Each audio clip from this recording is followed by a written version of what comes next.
good evening. Welcome to the first episode of the Simply Artlicious, the program that draws your attention to the diverse and wonderful variety of artistic expressions that can be found out there. I'm your host Ferdy, and every week we will showcase a different form of art and craft, from as simple as cartoon drawing to more complex ones, such as stone carving. We will even get down and dirty to build the most beautiful sandcastle or freeze ourselves just to construct a cool ice sculpture for your viewing pleasure.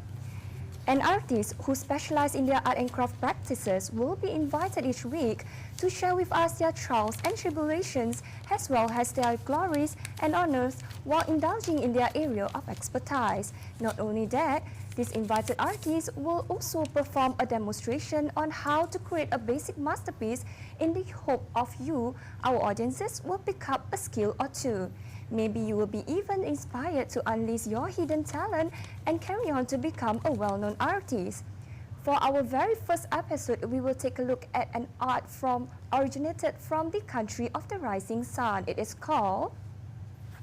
Hello, and welcome to Simply Artlicious.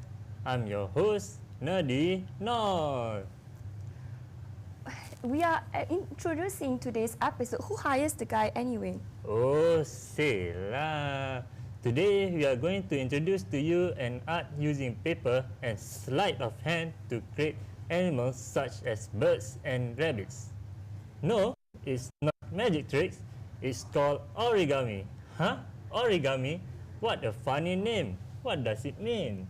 Well, Nerdy, the word origami is a Japanese word itself. It is a compound of two smaller Japanese words, ori, meaning to fold, and kami, meaning paper.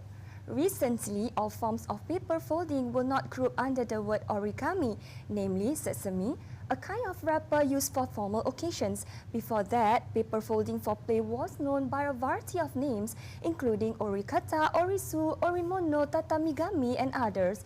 Exactly why origami became the common name is not known. It has been suggested that the word was adopted in the kindergartens because the written characters were easier for young children to write. Oh, now I know what origami means. It literally means folding paper. That's brilliant! The first Japanese origami was dated in the 6th century and was used for religious ceremonious purposes only due to the high cost of paper. Origami butterflies was referenced in a poem by Ihara Shaikaku in 1680 to describe the use of origami butterflies in Shinto's wedding to represent the bride and groom. Get it? Well, that's more. Samurai warriors, yes, the fierce samurai warriors, used to exchange gifts adorned with noshi, a type of good luck charm made from folded piece of paper. Wow, Nerdy, I did not know that you are very knowledgeable. Very impressive. There was a famous story in Japan involving the most famous origami designs, Japanese crane. The crane is auspicious in Japanese culture, and legend says that anyone who folds 1,000 paper cranes will have their heart's desire come true. Years later, the origami crane has evolved to become a symbol of peace. Wow, that is certainly an interesting story, Ferdy. Well, other than the paper crane, what design does the origami make? Now, that's a good question. Depending on one's creativity, anything created from folding a piece of paper is considered origami. It can be as simple as the classic paper plane that you had just came up with, an intermediate level which involves repeating steps of folding and unfolding the paper until you get the design, such as the highly detailed dragon picks up the single-headed dragon, or create in designs involving multiple sheets of paper such as this three-headed dragon. So what differentiates origami from other modern techniques is that no cutting or gluing is required in the sculpturing process. We all know how articulate the Japanese are, that the ones cutting and gluing are used, it is considered an origami piece. Well, I can still remember when we were kids, there are no computer games, no mobile Android games. We used to make origami as toys.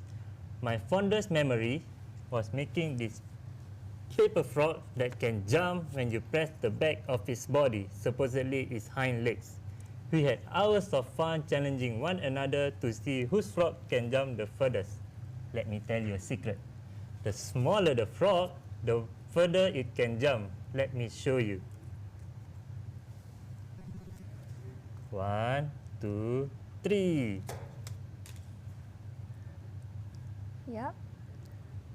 Oh well, other than what had been mentioned, origami also make very good decoration items around the house, such as origami flowers or hanging ornaments. There are even those that are sold as decorative lamps. Trivia time! Do you know that one of Singapore's famous landmarks used origami as its decoration? No? Let me tell you. It's none other than Singapore's Changi Airport. The Changi Aviation Gallery uses the humble paper aeroplanes lined across its ceilings to resemble flight paths of aeroplanes. The design of this decoration used a single color to represent one flight path, and you will be mesmerized by the multiple colors crisscrossing one another. It is actually a trivia by itself, where each paper aeroplane actually symbolizes a real aeroplane that Changi Airport handles in a day. There are also wall murals that depict how to hold the various paper aeroplanes. Another aspect of origami is that it's not only confined to using paper.